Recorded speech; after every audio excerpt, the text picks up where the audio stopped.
Bon. Bonjour à tous et chacun. C'est une joie d'être avec vous ce matin. Je rends grâce à Dieu encore une fois du privilège qu'on a de se réunir en toute liberté ensemble pour louer notre Seigneur. Puis je remercie l'équipe de louange, Michel, pour la direction ce matin. Puis merci à M. Poirier qui était avec nous ce matin, avec son épouse, avec le violon, qui viennent de l'Ontario, viennent nous visiter une fois de temps en temps pendant l'été. C'était une joie de vous avoir avec nous ce matin. Merci de nous avoir bénis avec vos talents que le Seigneur vous a donnés. On espère que vous allez être bénis avec nous aussi. C'est bon. Donc, j'aimerais saluer, dire bonjour à tous et chacun, mais particulièrement à ceux qui sont en ligne. Je sais qu'il y en a plusieurs qui sont affectés. Hein. Vous avez vu dans les médias, là, il y a une vague, plusieurs cas de COVID, et donc il y en a qui sont à la maison. Donc, salutations à tous ceux qui sont à la maison. Puis, je voulais simplement vous mentionner que ce matin, notre frère Amex, je vous dis ça souvent, là, mais est à l'église de Chambly ce matin et puis apporte la parole. On va prendre un temps pour prier pour lui ce matin. Et puis, ce matin, ben, c'est mon dernier dimanche avant mes vacances. Donc, cet après-midi, avec la famille, on va quitter, puis on va aller rejoindre mon épouse Cynthia, qui est déjà rendue depuis une semaine en Floride, là où on va se rendre. Puis là, je commence à m'ennuyer, là. Fait que j'ai hâte de partir. J'ai hâte d'aller la rejoindre. Puis, mais c'est ça, on se texte, on s'écrit des petits mots d'amour, des petits cœurs, mais là, j'ai hâte de la prendre dans mes bras, là. Puis elle m'écoute un matin, je sais qu'elle nous écoute. Donc, on a hâte de vous retrouver. Mais on va être pour 3 semaines, prendre des vacances en famille. Et puis, les prochains dimanches, vous allez entre de bonnes mains. Notre frère Amex va apporter la parole, notre frère Pierre, puis après ça, Gaëtan. Et puis, je vais être de retour avec vous au début du mois d'août pour continuer l'œuvre du Seigneur. Ce matin, on continue dans l'Évangile de Luc et on ne terminera pas ce matin. Les frères vont continuer, puis je vais continuer à mon retour. Mais on est rendu maintenant dans l'Évangile de Luc au chapitre 20. Et puis, on va lire ce matin le chapitre 20, les versets 45 et jusqu'au chapitre 21, verset 4. Dans les dernières semaines, on est un petit peu chamboulé dans notre planification, dans notre horaire, mais c'est à la grâce de Dieu, puis Dieu fait bien les choses. Parce que les deux passages, je ne les avais pas prévus de les voir ensemble, mais ils vont bien ensemble. Donc, on continue, puis on va lire ensemble Luc 20 au chapitre, Luc chapitre 20, verset 45. La parole de Dieu dit ceci: tandis que tout le peuple l'écoutait, il dit à ses disciples: gardez-vous des scribes qui aiment à se promener en robe longue et à être salués sur les places publiques, qui recherchent les premiers sièges dans les synagogues et les premières places dans les festins, qui dévorent les maisons des veuves et qui font pour l'apparence de longues prières. Ils seront jugés plus sévèrement. Jésus, ayant levé les yeux, vit les riches qui mettaient leurs offrandes dans le tronc. Il vit aussi une pauvre veuve qui y mettait 2 petites pièces. Et il dit: je vous le dis en vérité, cette pauvre veuve a mis plus que tous les autres, car c'est de leur superflu que tous ceux-là ont mis des offrandes dans le tronc, mais elle a mis de son nécessaire tout ce qu'elle avait pour vivre. Et on va se courber dans un mot de prière. Prions. Oui, Seigneur notre Dieu, notre Papa du ciel, c'est une grâce de pouvoir venir à toi ce matin pour te célébrer, te chanter tes louanges, Seigneur, et se rappeler que peu importe les circonstances qu'on peut vivre, Seigneur, les épreuves qu'on peut traverser, notre secours est en toi. Et Seigneur, c'est en trouvant notre secours en toi, en cherchant notre refuge en toi, la grâce, ta grâce, Seigneur, qu'on vient à toi ce matin, qu'on s'approche du trône de ta grâce pour te remercier, premièrement, pour la grâce que nous avons, le privilège qu'on a de pouvoir s'approcher de toi, et aussi pour la grâce d'avoir ta parole entre nos mains. Cette parole qui est la nourriture pour notre âme, Seigneur. Et qui souvent, même si on oublie, même si on peut négliger ta parole, Seigneur, il n'y a rien qui peut pleinement nous satisfaire. Comme Pierre a dit un jour devant les autres disciples: Seigneur, à qui irions-nous? Tu as les paroles de la vie éternelle.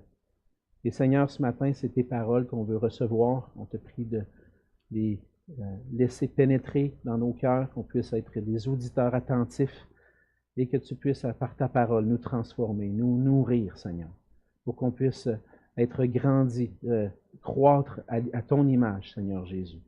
Et je te prie pour mon frère Amex aussi ce matin qui apporte le message à l'église de Chambly. Seigneur, bénis-le dans son ministère là-bas. Et bénis aussi cette petite assemblée à Chambly, Seigneur, qui n'a pas de pasteur depuis plusieurs mois. Et on te prie que tu puisses les bénir sous le ministère d'Amex et aussi que tu puisses, dans ta grâce, les aider à trouver un ouvrier qui va pouvoir prendre en charge, un berger qui va prendre en charge cette église. Seigneur, tu connais que nos églises au Québec, plusieurs n'ont pas de pasteur. Et Seigneur, quand il n'y a pas de berger, souvent le troupeau peut se disperser. Et Seigneur, on te prie que tu puisses pourvoir à des bergers dans nos églises, afin que ton nom puisse continuer d'être proclamé, que nos églises puissent grandir et qu'on puisse grandir ensemble, Seigneur, à ta gloire. Et c'est dans le nom précieux de Jésus que je te prie. Amen. Amen. Il y a quelques années, sur les réseaux sociaux, il circulait une vidéo.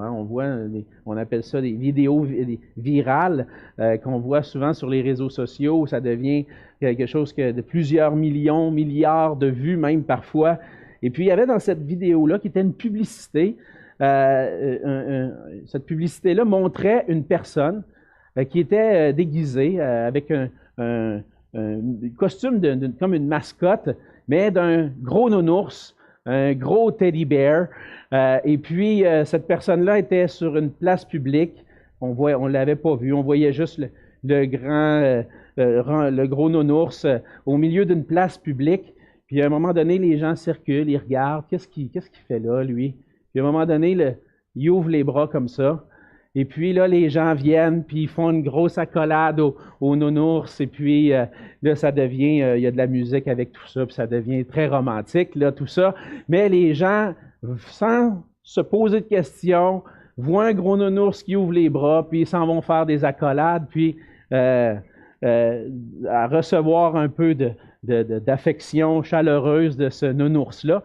Mais à la fin de la publicité, on voit que la personne qui est dans le costume enlève la tête et puis on voit son visage. Et puis c'est une personne handicapée qui a un strabisme, les yeux tout croches et tout ça. Puis la publicité nous dit pourquoi on a-tu besoin de se déguiser vraiment pour se donner des accolades?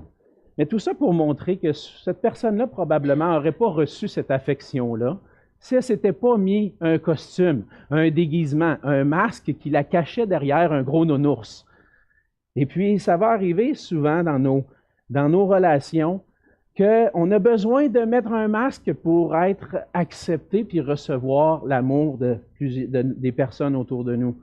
C'est un des besoins fondamentaux de l'être humain, de recevoir de l'amour, d'être accepté dans un groupe, d'avoir des relations qui vont le valoriser comme personne, parce qu'on est tous quand même créés à l'image de Dieu, on a de la valeur, et même le Seigneur nous montre qu'on a de la valeur par l'amour qui nous manifeste. Mais dans notre société, parfois, pour avoir accès à certains endroits, pour faire partie d'un groupe particulier, on a besoin de changer notre apparence ou de soigner notre apparence. Il y a quelques années, j'ai commencé de temps en temps à aller jouer au golf. Et là, il fallait que j'aille sur les sites Internet pour voir comment est-ce qu'il faut que je m'habille dans tel club de golf ou dans tel endroit pour pouvoir être accepté. Si j'arrive avec mes gougounes, puis mes shorts de plage, puis ma camisole, pas sûr que je vais rentrer sur le terrain de golf. J'ai besoin d'être habillé d'une façon particulière. Et parfois, les gens vont s'habiller d'une façon pour montrer peut-être qu'ils sont bien nantis. Ils vont mettre la griffe, le Tommy Hilfiger pour bien paraître. Mais tout ça va nous amener des fois à dire, il faut faire attention parce que faut pas se fier aux apparences, comme dit un dicton en français. Les apparences peuvent être trompeuses. La personne peut avoir telle paire de jeans qui est griffée, puis tout ça, mais dans le fond, elle est très pauvre. Et puis les apparences sont trompeuses. Et ce qu'on voit, ce n'est pas toujours la réalité. En tant que chrétien, on met aussi des fois nos costumes. nos déguisements, nos masques. Lorsqu'on vient à l'Église, on grandit dans une société où pour être accepté, il faut avoir l'air de quelque chose de quand même bien. Mais quand on vient à l'Église, on a un autre groupe d'appartenance. Et lorsqu'on vient à l'Église, on a la tentation des fois de bien paraître, d'être des bons chrétiens, bien placés. Puis là, quand les enfants dérangent un petit peu, non, parce que si mes enfants dérangent, qu'est-ce que les gens vont penser? Ils vont-tu penser que je suis un mauvais parent? Est-ce qu'ils vont penser que... Et là, on veut bien paraître. Qu'importe notre apparence, ce que les gens peuvent penser de nous, on doit être conscient qu'on sert un Seigneur qui connaît plus que les apparences, qui connaît nos cœurs. Et dans le passage de ce matin, on voit que Jésus prend le temps d'adresser quelques instructions à ses disciples, alors qu'il est dans la dernière semaine de son ministère, sur le point d'être livré entre les mains des hommes. Jésus est à Jérusalem, au milieu de toutes les confrontations avec les chefs religieux, les dirigeants. Jésus est attristé par la condition spirituelle de Jérusalem, confronté, mais Jésus profite du moment pour enseigner ses disciples. Malgré les confrontations, Jésus veut continuer de prendre soin de ses disciples. Et il va les prendre soin d'eux en enseignant, en donnant deux exemples de types de personnes différentes. D'un côté, les scribes, et d'un autre côté, une pauvre veuve. Et au travers de l'instruction de Jésus, on apprend une vérité importante pour nos propres vies, et particulièrement pour nous comme chrétiens. Ce matin, on va apprendre que Jésus, c'est le roi qui ne tient pas compte de l'apparence, mais qui regarde et qui voit notre cœur. Jésus le roi est le roi qui ne tient pas compte de l'apparence, mais qui regarde et qui voit notre cœur. Et au travers des deux exemples d'attitude, Jésus nous montre ce qu'il attend de ses disciples. Premièrement, dans les versets 45 à 47, Jésus est celui qui avertit de prendre garde à ceux qui vivent avec orgueil. Par orgueil, les scribes attirent la gloire vers eux. C'est ce qu'on voit dans les versets 45. Jésus se trouve devant tout le peuple. Il dit, tandis que tout le peuple l'écoutait, il dit à ses disciples. Et là, on peut se placer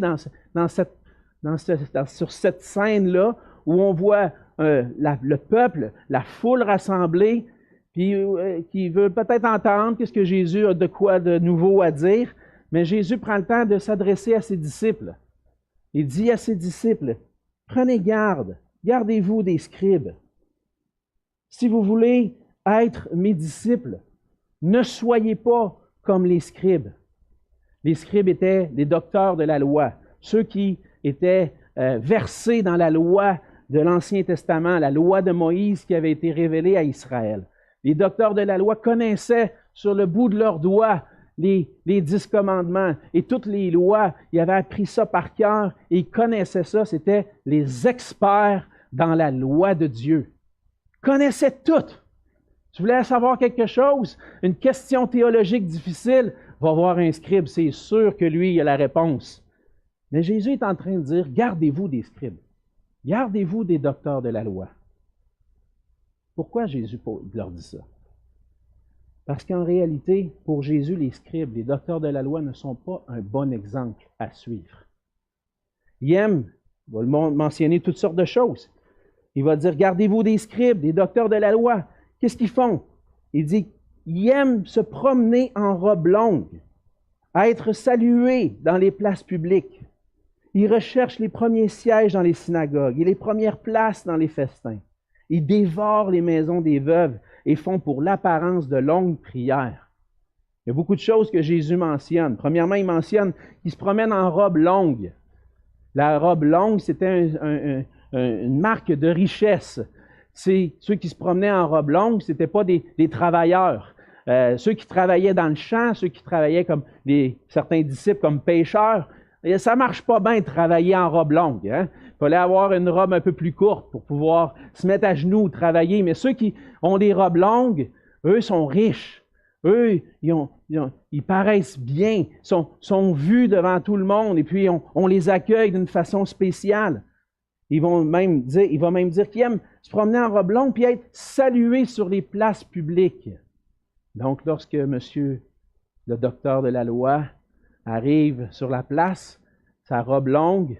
Il n'arrive pas avec humilité puis à se cacher derrière la foule. Non, il arrive. Et puis, qu'est-ce qu'il attend?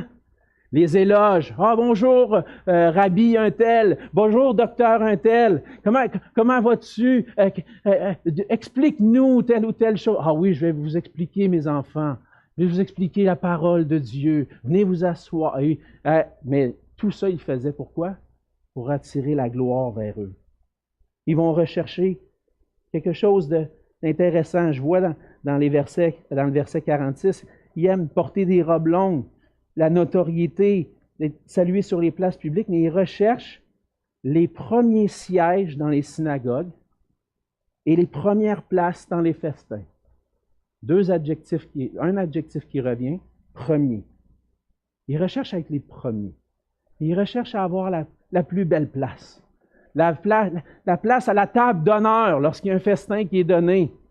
Ou quand on va à l'église, il est assis dans la rangée d'honneur en avant. Viens, monsieur le scribe, vous avez votre place réservée ici. Puis là, tout le monde le regarde passer. Il a sa place, sa première place. Il cherche à être le premier, par orgueil, désire la gloire. Jésus va plus loin, il va dire qu'il dévore les maisons des veuves. Qu'est-ce que Jésus veut dire par là? C'est pas évident, parce qu'on n'a pas beaucoup d'explications. Qu'est-ce que ça veut dire pour un scribe de dévorer les maisons des veuves? Il s'agit probablement de la façon dont les chefs religieux géraient pour leur propre profit les actifs que les veuves avaient reçus en héritage. Une partie des actifs qui étaient reçus en héritage était pour être donnés à Dieu, consacrés à Dieu, consacrés au temple. Puis même des fois, il y avait certains des chefs religieux qui s'occupaient de la gestion de l'héritage. C'était comme un peu les gestionnaires, les exécuteurs testamentaires des veuves.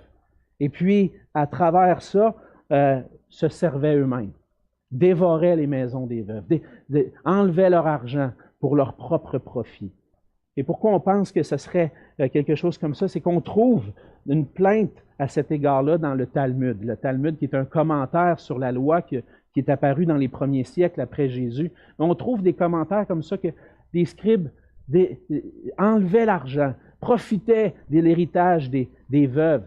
Et puis les veuves, dans la société des Juifs, c'était les dames les plus pauvres, c'était les personnes les plus pauvres parce qu'il n'y avait plus de mari, il n'y avait probablement plus d'enfants pour subvenir à leurs besoins. Et eux, les scribes, profitaient des plus pauvres pour s'enrichir.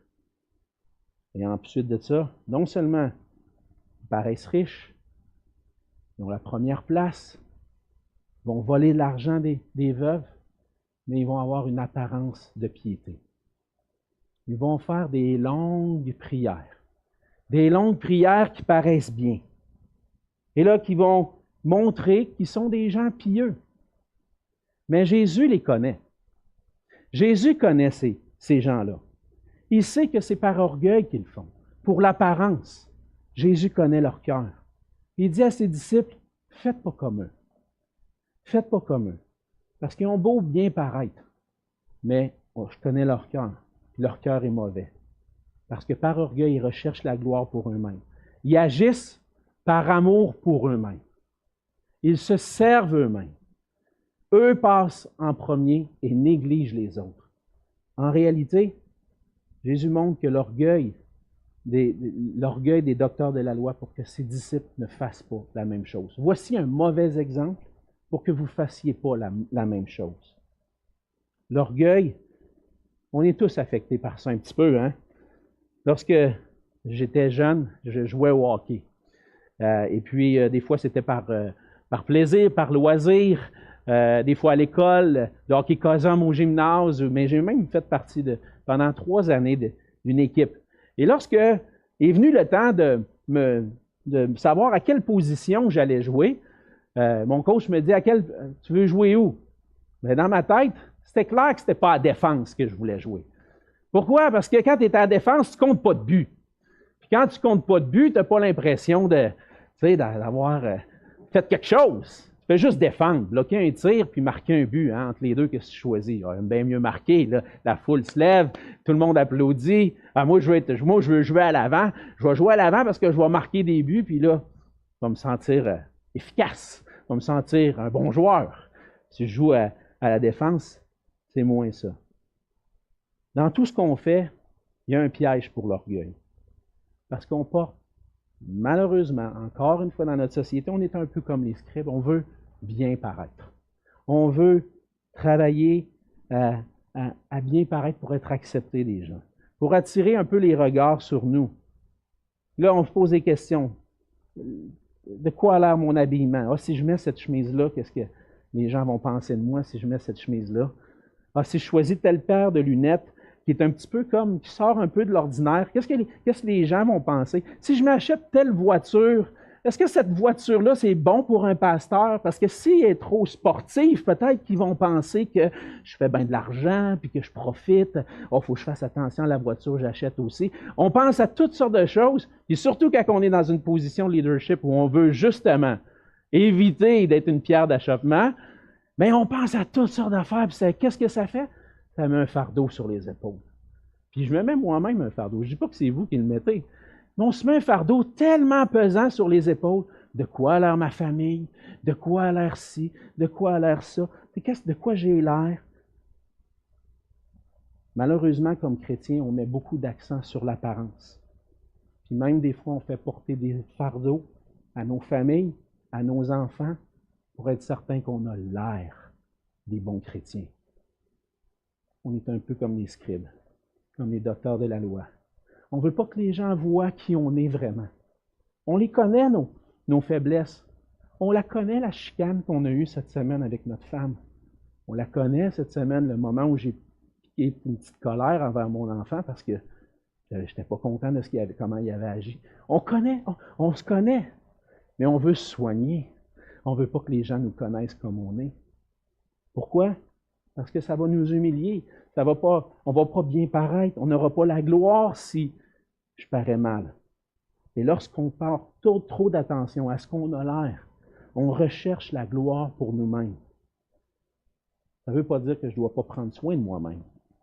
Ça veut dire que je ne dois pas rechercher à attirer les regards vers moi. On doit prendre garde à ne pas mettre trop d'accent sur comment j'ai l'air. Parce que ça nous amène à l'orgueil. Puis l'orgueil, en réalité, nous amène à usurper la gloire à Dieu et à Jésus-Christ pour la détourner vers nous. Qui mérite la gloire? Qui mérite l'honneur? C'est Jésus-Christ. C'est notre Dieu qui le mérite. Et lorsqu'on cherche à attirer les regards vers nous, qu'est-ce qu'on fait? On détourne la gloire de Dieu pour la tourner vers nous. Le Seigneur dit à ses disciples, faites pas comme les docteurs de la loi, ils attirent la gloire vers eux. Attire la gloire vers Jésus-Christ. Et le Seigneur dit, ne fais pas les choses pour attirer l'honneur, pour être le premier, pour considérer ton propre intérêt puis négliger les autres, pour avoir l'air d'un bon chrétien. Fais pas les choses pour ça. Surveille ton cœur. Surveille ton cœur pour que ce ne soit pas l'orgueil ou l'apparence qui va te motiver. Parce que la crainte des hommes, c'est un fardeau lourd à porter. Et la question qu'on se pose, c'est qu'est-ce que les gens pensent de moi, alors que la question qu'on devrait se poser, c'est qu'est-ce que Dieu pense de moi? Qu'est-ce que Dieu pense de moi? Pourquoi Jésus nous met en garde contre cette attitude-là des scribes et des scribes, en particulier dans le passage, puis on sait que plusieurs chefs religieux dans d'autres groupes faisaient partie un peu de tout ça. La dernière ligne, au verset 47, la dernière phrase nous dit « Ils seront jugés plus sévèrement ». Il faut prendre le temps de s'arrêter sur ces paroles-là. Jésus met en garde ses disciples contre l'orgueil. Pourquoi? Parce qu'il y a un jugement sévère envers les orgueilleux. Jésus, c'est la deuxième vérité qu'on voit dans le passage. Jésus est le roi qui va juger les orgueilleux. Jésus annonce un jugement sévère sur les scribes. Puis il fait référence ici à un moment où il va y avoir un jugement qui va venir. Un jugement qui va venir à la fin des temps. Où tous seront appelés en justice devant Dieu. Tous, sans exception, auront à rendre compte devant Dieu de la façon dont ils auront mené leur vie. Mais la question qu'on doit se poser, c'est, est-ce que pendant ma vie, j'ai cherché Dieu? Est-ce que j'ai cherché à vivre selon sa volonté? Est-ce que j'ai cherché sa gloire à lui ou la mienne? Et tous ceux qui ne recherchent pas premièrement la gloire de Dieu seront jugés, et en particulier les docteurs de la loi, parce qu'eux connaissent la loi, connaissent la parole, mais agissent contrairement à la parole. Et tous ceux qui ne recherchent pas la gloire de Dieu vont être jugés parce qu'en cherchant leur propre gloire, ils négligent la loi de Dieu. Ils pensent connaître la loi, ils pensent être en mesure d'enseigner la loi, mais ils n'agissent pas selon la loi. En cherchant la gloire pour eux-mêmes, détournent la gloire de Dieu vers eux, ne manifestent pas d'amour pour Dieu et d'amour pour leur prochain. Ils font du mal aux plus démunis, aux veuves. Ils ont peut-être la connaissance, capables de dire ce que les Écritures disent, capables de l'expliquer, mais ils ne sont pas un modèle. Et ce que le Seigneur demande dans sa parole, ce n'est pas seulement de connaître la loi, ce n'est pas seulement connaître sa parole, ce n'est pas connaître ses instructions, mais c'est de l'aimer et de les mettre en pratique. Et eux, en agissant de cette façon-là, montrent qu'ils ont la connaissance de la loi, mais qui vont à l'encontre de la loi. Ça nous amène à dire que tu as beau avoir 130 ans, 40 ans, 50 ans de vie chrétienne, connaître ta Bible par cœur, avoir fait des études théologiques, même avoir eu un doctorat. Si ton cœur n'est pas au Seigneur, ça ne vaut rien. Tu vas être jugé sévèrement. Puis ils vont être jugés plus sévèrement, justement parce qu'ils auront eu la connaissance. Ce juste juge, Jésus-Christ, notre Dieu, un jour va emmener en jugement. Et ce juste juge a le droit d'appeler en justice. Pareil comme dans notre société, on a quelqu'un qui désobéit à la loi va être amené en justice. On a besoin de ça pour que notre société fonctionne. On a besoin des conséquences pour ceux qui désobéissent à la loi. Bien, Dieu, qui est le Dieu juste et saint, a tous les pouvoirs pour juger. Est-ce que tu as agi conformément à ma parole? Est-ce que tu as cherché ma gloire? Ou est-ce que tu as plutôt cherché la tienne? Dieu est un Dieu juste qui résiste aux orgueilleux. Ce qui nous amène à dire une vérité qui n'est pas toujours facile à entendre. Nous sommes tous coupables d'orgueil. Et tous, nous méritons le jugement de Dieu. On est tous coupables. Il faut être honnête avec nous-mêmes. Prenons le temps d'y réfléchir, de méditer sur ça. Qui n'a jamais agi par orgueil? Qui a toujours cherché la gloire de Dieu dans sa vie, sans jamais chercher une certaine gratification pour soi, sans avoir agi d'une certaine façon pour mes propres intérêts plutôt que l'intérêt des autres? On est d'accord. On n'est pas parfait. Hein? On a manqué au moins une fois dans notre vie. Bien souvent, puis plus qu'une fois, on a cherché notre propre gloire. Puis en cherchant notre gloire, on désobéit à la loi divine et on est coupable, condamné. Devant Dieu, on est coupable d'avoir cherché notre gloire. Et puisqu'on est coupable, on va passer en jugement. On va recevoir la punition qu'on mérite. Puis c'est un jugement sévère pour ceux qui agissent avec orgueil, qui négligent la gloire de Dieu. Dans Romains 1, versets 18 à 23, Paul adresse certaines choses. On pourrait dire, ouais, mais les scribes, les pharisiens, eux autres, ils avaient la connaissance de la loi. Moi, je n'ai pas tant que ça, fait que ça devrait être moins pire. On va aller voir ce que Paul dit. Romains 1, 18. La colère de Dieu se révèle du ciel contre toute impiété et toute injustice des hommes, qui retiennent injustement la vérité captive. Car ce qu'on peut connaître de Dieu est manifeste pour eux, Dieu le leur ayant fait connaître. En effet, les perfections invisibles de Dieu, sa puissance éternelle et sa divinité se voient comme à l'œil nu depuis la création du monde, quand on les considère dans ses ouvrages. Si je prends le temps de m'arrêter puis de regarder la création, je suis capable de voir la gloire de Dieu. J'ai une connaissance de Dieu. Mais qu'est-ce qui qu'est-ce que Paul dit plus loin? Il dit, ils sont donc inexcusables, car ayant connu Dieu, ils ne l'ont point glorifié comme Dieu, et ne lui ont point rendu grâce, mais ils se sont égarés dans leurs pensées, et leur cœur sans intelligence a été plongé dans les ténèbres. Ça, c'est notre réalité à tous. On est dans cette situation-là, où on ne considère pas la gloire de Dieu comme précieux, mais plutôt ma gloire. On supprime la connaissance de Dieu de notre intelligence pour vivre selon nos désirs, plutôt que de chercher la volonté de Dieu et sa gloire. Et Paul va dire un peu plus loin dans Romains, chapitre 3, verset 23, « Car tous ont péché et sont privés de la gloire de Dieu. » On va être jugés comme les scribes, comme les pharisiens, comme tous ceux qui connaissent, parce qu'on a eu la connaissance de Dieu. On n'a pas voulu connaître Jésus-Christ. Et par ces paroles-là, Jésus veut mettre en garde ses disciples contre l'orgueil des docteurs de la loi, puis il les prévient du jugement sévère. Et il nous prévient ce matin d'un jugement sévère de ceux qui ont eu la connaissance, mais qui n'ont pas agi, les mettre en pratique. On a tous besoin, frères et sœurs, de s'examiner ce matin. Est-ce qu'on est vraiment consacré à Jésus-Christ? Est-ce qu'on agit par apparence ou est-ce que notre cœur lui est consacré? Qu'est-ce que Jésus voit dans notre cœur ce matin? Ce qui est bien, c'est que Jésus ne donne pas seulement un mauvais exemple. Puis il annonce, puis il met en garde, puis merci Seigneur, mais il nous fait la grâce aussi de pointer vers un bon exemple. Et c'est l'exemple de la veuve. Il nous amène à cette troisième vérité qu'on voit dans le passage, c'est que Jésus est le roi qui approuve les humbles. Il résiste aux orgueilleux, juge les orgueilleux, mais approuve les humbles. Comment ça se passe? On n'a pas beaucoup de détails dans ce passage-là sur la leçon que Jésus veut enseigner.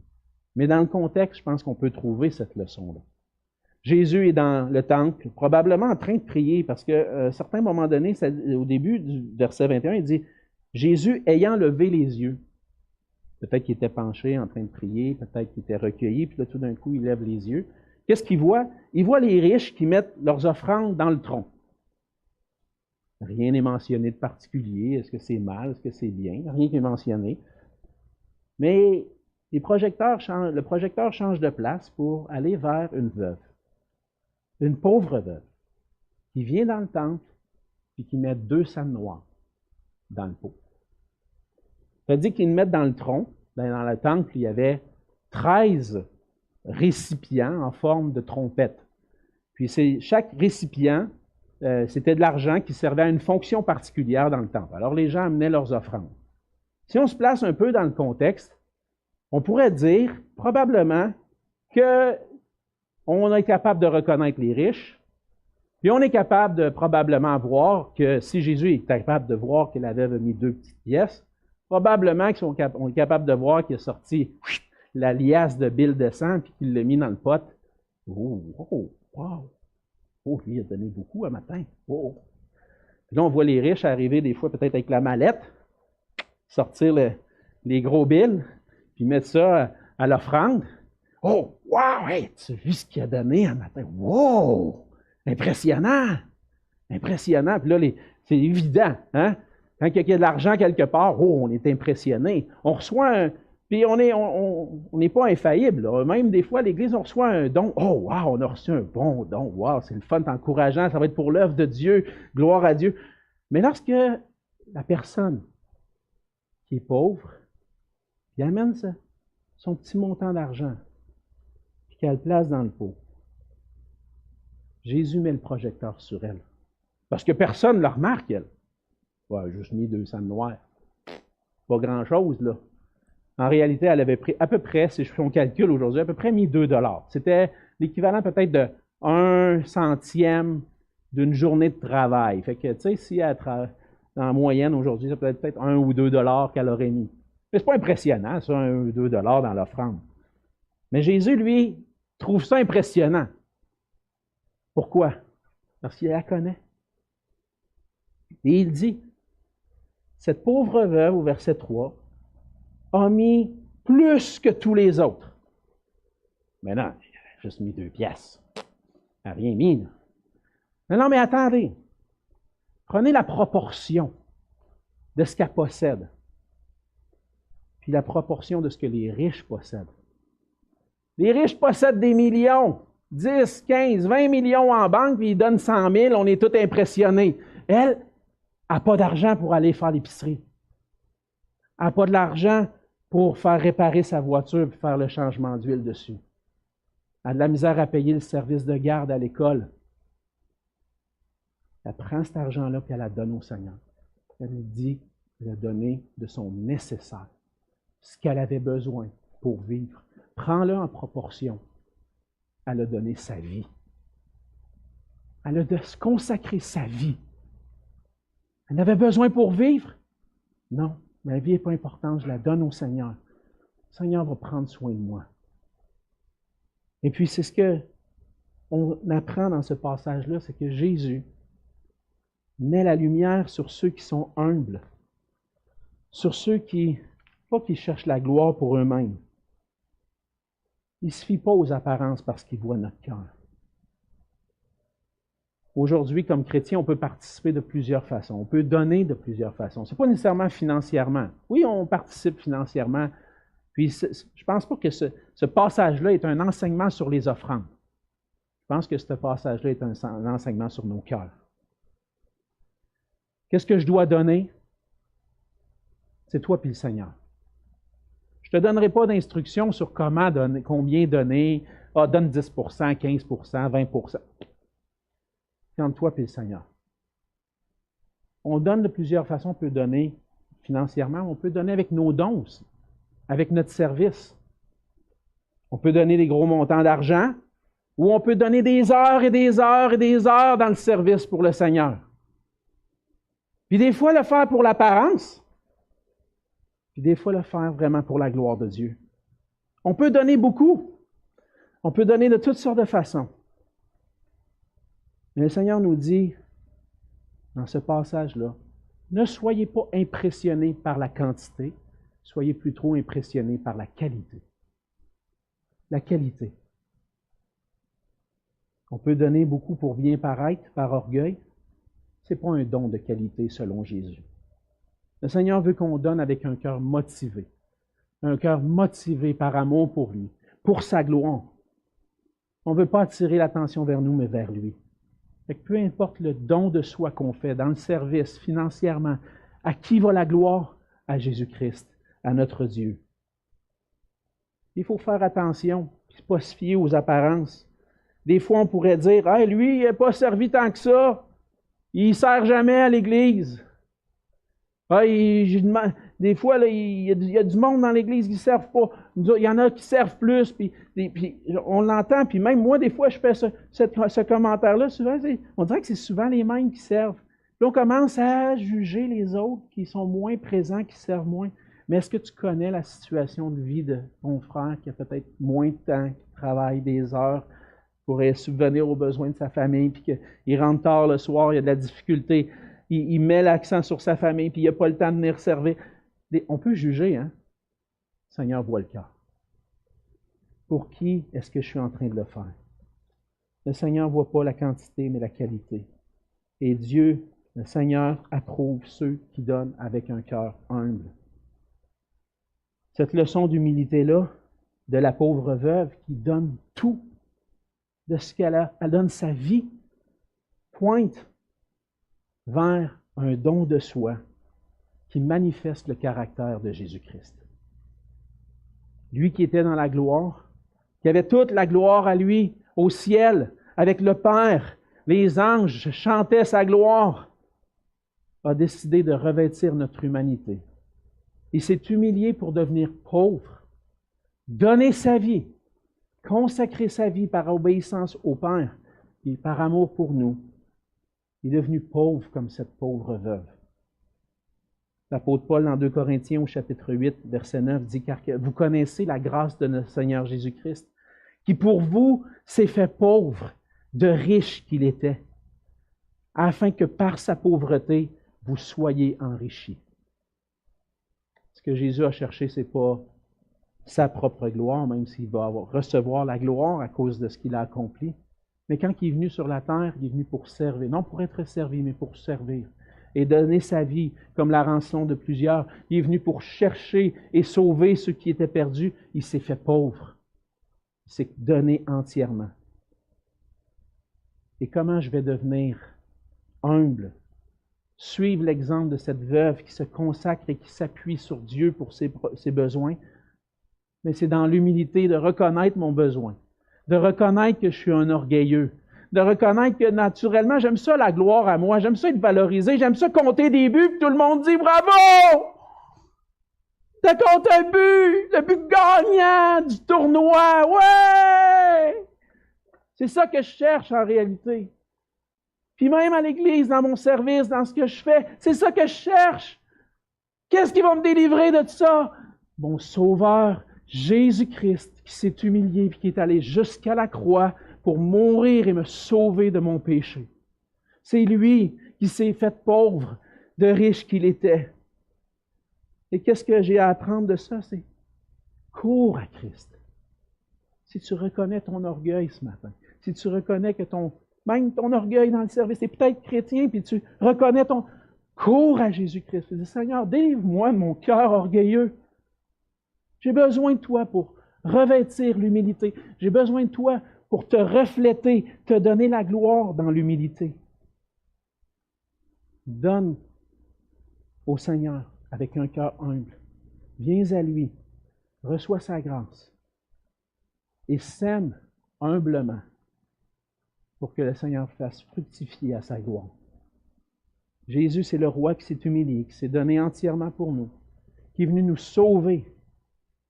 De la même façon, nous aussi, humblement, maintenant, on doit revêtir Christ, humblement se donner notre vie pour la gloire de Dieu et par amour pour les autres. Ce matin, on a vu que Jésus, c'est le roi qui ne tient pas compte de l'apparence, mais qui regarde à notre cœur. 3 choses qu'on veut retenir. Prends garde à ton orgueil. 2e chose, Jésus va juger les orgueilleux. Et ceux qui auront une connaissance de la parole particulière plus sévèrement, mais il va approuver les humbles qui viennent à lui. Il nous amène à réfléchir, à veiller sur notre cœur. Et on peut se poser toutes sortes de questions. Qu'est-ce qui me motive ce matin dans mon service? La gloire des hommes ou la gloire de Dieu? Qu'est-ce qui me vient à l'esprit quand je rends service? Ce que les autres vont penser de moi ou ce que le Seigneur pense de moi? De qui cherches-tu l'approbation? De tes frères et sœurs, des gens autour de toi? Ou du Seigneur qui dit, bon et fidèle serviteur, entre dans la joie de ton maître?